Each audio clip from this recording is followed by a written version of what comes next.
we continue to track Hurricane Dorian. Taking a look at satellite, you can see it is a very healthy Category 4 storm with a well-defined eye. Now, it is encountering some shear, which is causing it to lose a lot of its symmetry. You can see a lot more coverage in terms of the storm on the back side of this. Now, that could stop some of the strengthening, but it does have a lot of things working in its favor.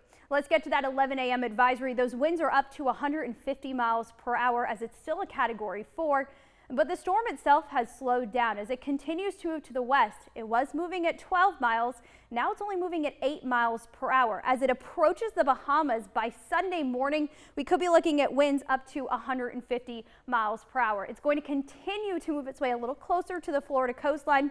By Monday morning, southern Florida could be feeling its impacts. But this latest advisory does move that track a little more offshore, which is good news for Florida as it doesn't look to make a landfall.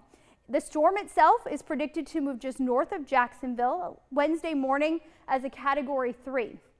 Now we'll move up the South Carolina coastline, staying just offshore as a Category 2. Which means we could still see moderate impacts here in the low country. We could be looking at some gusty winds, heavy downpours, as well as some storm surge. But with the center of the storm staying just offshore, that's definitely a trend we like to see. And those computer models are in agreement that it is going to stay just off the coastline. But exactly where it goes is still to be determined. These could still change. But it does look like the models are starting to come into a bit more agreement as we're getting closer and closer. But don't forget, we all went to bed last night with this storm forecasted to hit Florida. And now this morning it looks like we're not going to see a landfall in the Sunshine State. So a lot can change very quickly.